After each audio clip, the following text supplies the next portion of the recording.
बिस्मिल्लाहिर्रहमानिर्रहीम, अस्सलाम वालेकुम। Welcome back to my YouTube channel Irsam's biology. Dear students, आज हम फर्स्ट ईयर बायोलॉजी का चैप्टर नंबर 4 स्टार्ट करने जा रहे हैं और आज के लेक्चर के अंदर मैं आपके साथ बायोमॉलिक्यूल्स, बायोकेमिस्ट्री, बायोलॉजिकल मॉलिक्यूल्स, उसके साथ साथ types of bonds in biology के बारे में डिस्कस करूंगा। सबसे पहले हम चलते हैं।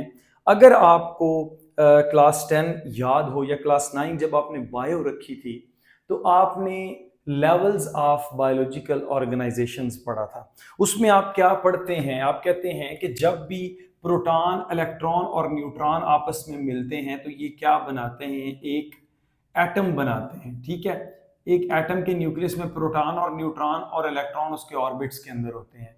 अच्छा जी, ये जब एटम्स मिलेंगे, अगर ये एटम्स ऑफ सेम काइंड होंगे, एक जैसे एटम्स होंगे, तो ये क्या बनाएंगे?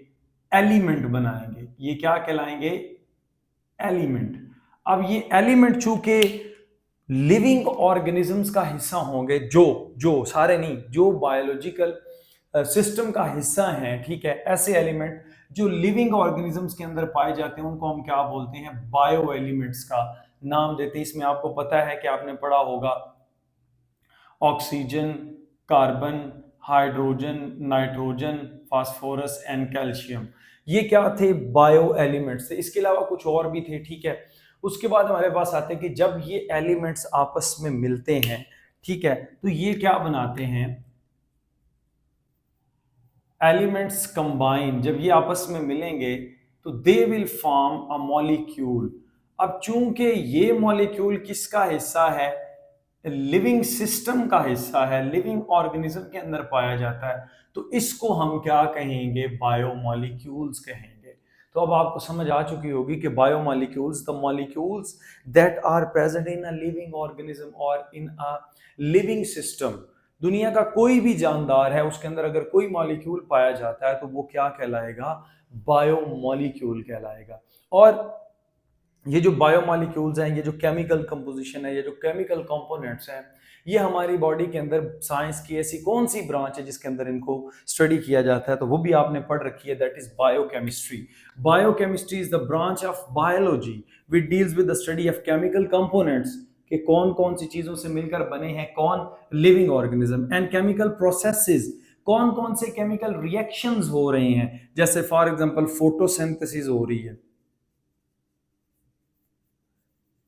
जैसे आपके पास रेस्पायरेशन हो रही है, जैसे आपके पास डाइजेशन हो रही है, ठीक है, मसल कंट्रैक्शन हो रही है, मल्टीपल सिस्टम, मल्टीपल जो है ना वो हमारी बॉडी के अंदर रिएक्शंस हो रहे होते हैं, काम हो रहे होते हैं, केमिकल प्रोसेसेस हो रहे होते हैं जिसके अंदर केमिकल डायरेक्टली इन्वॉल्व होते हैं।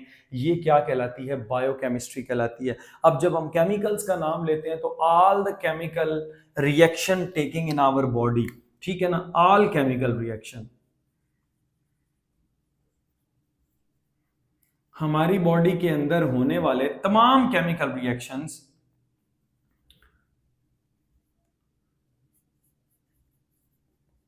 Taking place in our body is called metabolism. अब प्यारे बच्चों, मेटाबॉलिज्म, एम फॉर मेटाबॉलिज्म और एम फॉर मामा। मामा के दो बच्चे हैं, कैटाबॉलिज्म और anabolism. Cata, C for cata, C for cut. बड़ी चीजों को, बड़े मॉलिक्यूल्स को कट करके छोटे छोटे मॉलिक्यूल्स बनाना, पॉलीमर्स को काट काट के मोनोमर्स बनाना, ये मैं आपको आगे यहाँ पे बताऊंगा। उसके बाद ये क्या कहलाता है?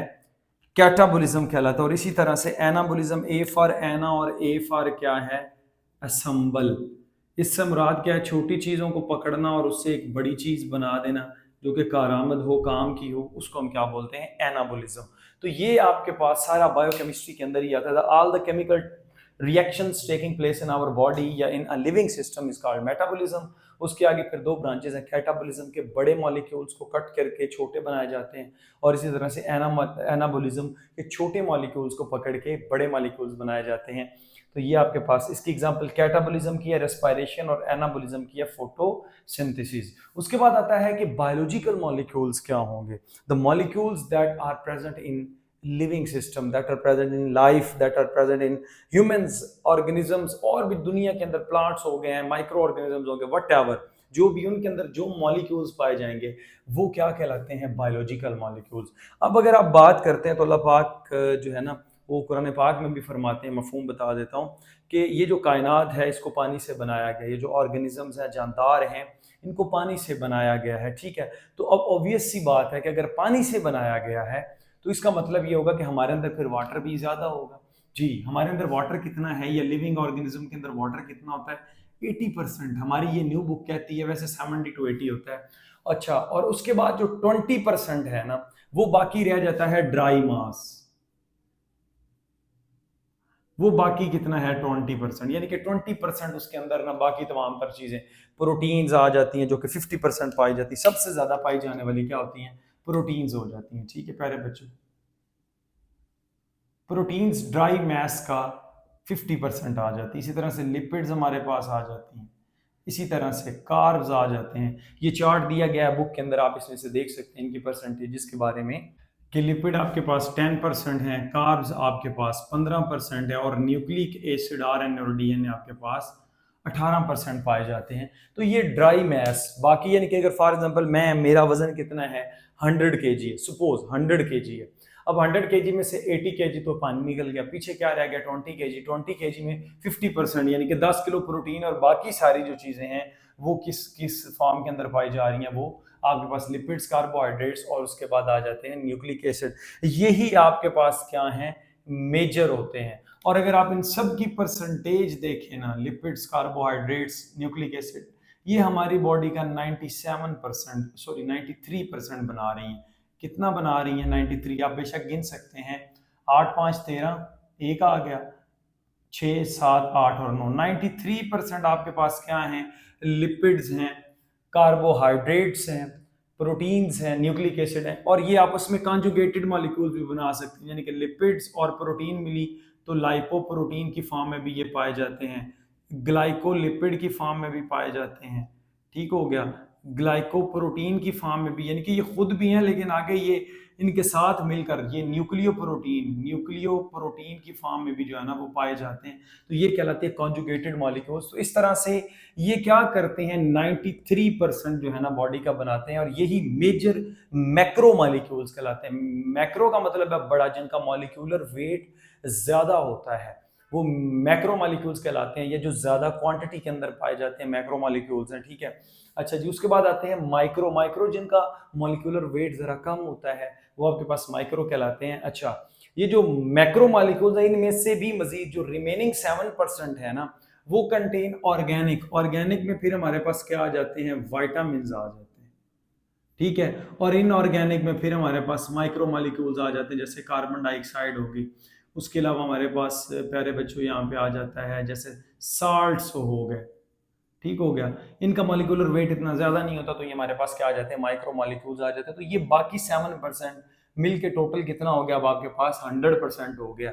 उसके बाद आता है कि किस तरह से मोनोमर्स आपस में जुड़ते हैं तो वो पॉलीमर्स बनाते हैं। फॉर एग्जाम्पल हम एग्जाम्पल ले लेते हैं सेलुलोज की। अब आपको पता सबसे ज्यादा पाया जाने वाला कार्बोहाइड्रेट सेलुलोज है, ऑर्गेनिक कंपाउंड, ठीक है। ये कैसे बना, ये ग्लूकोज मोनोमर था, एक दूसरी ग्लूकोज के साथ मिला, तीसरी के साथ मिला, चौथी के साथ मिला, पांचवी, करते करते मल्टीपल ग्लूकोज मिली तो उन्होंने क्या बना दिया, एक सेलुलोज का मॉलिक्यूल बना दिया। अगर आप इस सेलुलोज के मॉलिक्यूल को तोड़ेंगे, जितनी दफा आप तोड़ेंगे हर दफा आपको ग्लूकोज का ही मॉलिक्यूल मिलेगा, इसमें कोई और चीज नहीं मिलेगी। तो जिससे ये मिले हैं वो क्या कहलाते हैं, मोनोमर्स। इसकी बिल्कुल एग्जांपल हम अपने मकान से ले सकते हैं कि आपका जो ये मकान है जिसके अंदर आप बैठे हुए घर है, ये ईंटों से मिलकर बना हुआ है। ईंटें क्या है, मोनोमर, और पूरे का पूरा मकान क्या है प्यारे बच्चों, पॉलीमर कहलाता है। तो इस तरह से आप कह सकते हैं कि मोनोमर्स आपस में मिलते हैं तो वो क्या बनाते हैं, पॉलीमर्स। जस्ट लाइक दैट, जैसे अमाइनो एसिड मिलेंगे तो वो प्रोटीन बनाएंगे, न्यूक्लियोटाइड मिलेंगे तो वो डीएनए या आरएनए बनाएंगे, ग्लूकोज मिलेगी तो वो कार्बोहाइड्रेट्स की कॉम्प्लेक्स फॉर्म्स बनाएगी, स्टार्च, ग्लाइकोजन जो है आपके पास, एमाइलोज, अमाइलोपेक्टिन वगैरह जो है ना वो बनाएंगी। तो ये आपको समझ आ जानी चाहिए, पॉलीमर जो कि एक लंबा बड़ा सा मॉलिक्यूल है, और मोनोमर जिससे वो मिलकर बना हुआ है। उसके बाद आता है टाइप्स ऑफ केमिकल बॉन्डिंग। वैसे तो ये केमिस्ट्री वालों का टॉपिक था, I will try my best कि मैं इसको एक्सप्लेन करने की कोशिश करूं अच्छे तरीके से, और इंशाल्लाह आपको समझ भी आएगा। जब भी हम बॉन्ड्स की बात करते हैं तो हमारे जहन में आता है सेल फोन। यानी कि carbon, phosphorus, hydrogen, oxygen, nitrogen and sulphur, ये वो एलिमेंट्स हैं जो हमारी बॉडी के अंदर सबसे ज्यादा पाए जाते हैं। ठीक हो गया। अच्छा जी, इसमें कोवलेंट बॉन्ड में क्या होगा कि म्यूचुअल शेयरिंग ऑफ इलेक्ट्रॉन होगी, म्यूचुअल शेयरिंग ऑफ इलेक्ट्रॉन। इससे क्या मुराद है कि इलेक्ट्रॉन को शेयर किया जाएगा ताकि आउटर मोस्ट में या 2 इलेक्ट्रॉन पूरे किए जाएं या 8 इलेक्ट्रॉन पूरे किए जाएं। स्टेबल कॉन्फ़िगरेशन लाई जाए, यानी कि जो नोबल गैसेस है ना, नोबल गैसेस, उनकी आप कह सकते हैं कॉन्फ़िगरेशन लाई जाए, यानी कि डबलेट रूल पूरा किया जाए या ऑक्टेट रूल पूरा किया जाए, यानी कि आखिरी शेल में या तो 2 इलेक्ट्रॉन जो हैं वो रखे जाएं या फिर कितने रखे जाएं, 8 रखे जाएं। अगर इलेक्ट्रॉन कम या ज्यादा होंगे तो जो वो मॉलिक्यूल्स होगा या वो जो एटम होगा आपके पास, ठीक है, वो क्या रहेगा, अनस्टेबल रहेगा। मॉलिक्यूल तो तब बनेगा ना जब एटम आपस में मिलेंगे, ठीक है, तो वो जो एटम होगा वो अनस्टेबल रहेगा। मिसाल के तौर पर आपको एक एग्जांपल देता हूं, ये हाइड्रोजन है, इसके पास एक क्या है, इलेक्ट्रॉन है। ठीक हो गया। अच्छा, यहां पर हम अगर बात करते हैं क्लोरीन की, तो क्लोरीन के पास आउटर मोस्ट में कितने होते हैं, 7 क्या, इलेक्ट्रॉन्स। तो अब क्या हो कि अगर ये अपना इलेक्ट्रॉन इसके साथ शेयर कर ले और ये आपस में इसके साथ क्या कर लें, शेयर कर लें, इसके 2 इलेक्ट्रॉन पूरे, इसके 8 इलेक्ट्रॉन पूरे, क्या ये ऐसा पॉसिबल हो सकता है? तो आंसर है यस, हो सकता है, क्योंकि ये क्लोरीन है तो ये 2 2 4 2 6 और एक 7। अब ये हाइड्रोजन को क्या कर रही है, साथ मिला रही है। ये हाइड्रोजन इसके साथ आके मिल गया तो ये हाइड्रोजन का इलेक्ट्रॉन आपस में इन दोनों ने क्या कर लिया, शेयर कर लिया। तो this is mutual sharing of electron, दोनों ने इलेक्ट्रॉन्स को शेयर किया। अब इसकी कॉन्फ़िगरेशन भी स्टेबल हो गई, इसकी भी स्टेबल हो गई, दोनों जो हैं वो ऑक्टेट रूल या डबलेट रूल को पूरा कर रहे हैं और नोबल गैसेस की जो कॉन्फ़िगरेशन है उसको अडॉप्ट कर लिया। तो अब ये स्टेबल हो गए। पहले ये भी स्टेबल नहीं था, ये भी स्टेबल नहीं था, ये भी रिएक्टिव था, ये भी रिएक्टिव था। अब जब ये HCl की फॉर्म में चले गए, हाइड्रोक्लोरिक एसिड जो हमारे मैदे में बनता है, अब ये क्या है, स्टेबल कंपाउंड बन गया। इसकी बेस्ट एग्जांपल है हमारे पास कोवलेंट बॉन्ड। जितने भी ऑर्गेनिक कंपाउंड्स पाए जाते हैं उनमें कोवलेंट बॉन्डिंग होती है। CH बॉन्ड ये लिपिड्स के अंदर पाया जाता है और ये एनर्जी को ज्यादा स्टोर करने में हेल्प करता है। ये शुगर और शुगर के दरमियान में जो ऑक्सीजन शेयर होती है, यानी carbon oxygen and then carbon, this is called glycosidic linkage, glycosidic linkage. ये कार्बोहाइड्रेट्स के अंदर पाया जाता है। उसके बाद 2 कार्बोहाइड्रेट्स को जोड़ने के लिए CN लिंकेज को बोलते हैं पेप्टाइड बॉन्ड, और ये जो होता है बिटवीन अमाइनो एसिड्स पाया जाता है और एक बड़ी सी चेन बनाते हैं जिसका नाम क्या होता है, पॉलीपेप्टाइड। उसके बाद हमारे पास आता है ये COP डबल बॉन्ड OO, ये फास्फोडाइएस्टर बॉन्ड है, डाइएस्टर बॉन्ड। फास्फोडाइएस्टर बॉन्ड जो है ये आपके पास DNA और RNA में पाया जाता है। ज्यादातर आपके पास कह सकते हैं कि DNA और RNA के अंदर पाया जाता है, ठीक है, ये बॉन्ड। और इस तरह से ये न्यूक्लियोटाइड्स को जोड़कर क्या बनाते हैं, बड़े बड़े मॉलिक्यूल्स बनाते हैं, जैसे DNA हो गया। अमाइनो एसिड को जोड़कर बड़ा मॉलिक्यूल बनाते हैं, जैसे प्रोटीन हो गया। कार्बोहाइड्रेट्स में ग्लूकोज को जोड़ के बड़े बड़े मॉलिक्यूल्स बनाते हैं, जैसे स्टार्च हो गया, ग्लाइकोजिन हो गया, सेलुलोज हो गया। तो ये चीजें आपके पास ये मोनोमर्स मिलते हैं, कैसे, कोवलेंटली बॉन्डेड, कोवलेंट बॉन्ड की मदद से। उसके बाद आता है आयोनिक बॉन्ड। अब आयोनिक से मुराद यहीं से देखिए, आयन, आयन से लफ्ज निकला। आयन 2 तरह के होते हैं, एक पॉजिटिव आयन जिसको कैटायन बोलते हैं, कैटायन। कैटायन पर पॉजिटिव चार्ज होता है क्योंकि टी से आप टी के ऊपर भी क्या है, प्लस। नेगेटिव एनाइन होता है, ठीक हो गया। तो एक कैटायन बनेगा और एक एनाइन बनेगा और उनके दरमियान में जो बॉन्ड होगा वो क्या कहलाएगा, ionic bond. The bond that is present between 2 ions is called ionic bond. अच्छा जी, आयनिक बॉन्ड जो है ये कैसे होता है कि इसमें कंप्लीट ट्रांसफर ऑफ इलेक्ट्रॉन होता है, कंप्लीट ट्रांसफर ऑफ इलेक्ट्रॉन, यानी कि एक का इलेक्ट्रॉन निकल के दूसरे के पास चला जाता है और दोनों फिर स्टेबल कॉन्फॉर्मेशन के अंदर आ जाते हैं, कॉन्फ़िगरेशन। जैसे ये सोडियम है, सोडियम में अंदर 2 इलेक्ट्रॉन, बाहर 8 और बाहर एक अकेला है। अब अगर हम इसके बरक्स क्लोरीन को देखें तो उसके अंदर ये 2, बाहर कितने प्यारे बच्चों, 8 और बाहर कितने हैं, 7। अब क्लोरीन के लिए 7 देना आसान है या सोडियम से 1 लेना आसान है? तो प्यारे बच्चों जवाब होगा कि ये इससे 1 इलेक्ट्रॉन ले लेगा, ठीक है, ये इसका इलेक्ट्रॉन हम रेड कलर से शो कर देते हैं। तो जब ये इससे इलेक्ट्रॉन ले लेगा तो क्लोरीन पर नेगेटिव चार्ज आ जाएगा, इसमें से इलेक्ट्रॉन निकल जाएगा तो इस पर कौन सा, पॉजिटिव। ये कैटाइन होगा, ये एनाइन, तो ये पॉजिटिव और नेगेटिव मिलकर एक न्यूट्रल कंपाउंड बनाते हैं जिसका नाम क्या है, NaCl, सोडियम क्लोराइड, जिसको हम नमक बोलते हैं। तो ये कंप्लीट ट्रांसफर ऑफ इलेक्ट्रॉन्स की वजह से होता है। ये हमारे पास क्या कहलाता है, आयनिक बॉन्ड, और ये हमारी बॉडी के अंदर मौजूद होता है, सोडियम क्लोराइड। उसके बाद आता है हाइड्रोजन बॉन्ड्स, और ये आयोनिक बॉन्ड बहुत ज्यादा इंपॉर्टेंट है प्रोटीन के स्ट्रक्चर के अंदर। प्रोटीन्स में आयोनिक बॉन्ड पाए जाते हैं। और जब हम हाइड्रोजन बॉन्ड की बात करते हैं तो हाइड्रोजन बॉन्ड याद रखिएगा, NOF, nitrogen oxygen and fluorine, ये हाईली इलेक्ट्रोनेगेटिव होते हैं। इलेक्ट्रोनेगेटिव यानी कि इलेक्ट्रॉन को खींचने की कुव्वत इनकी ज्यादा होती है। क्यों?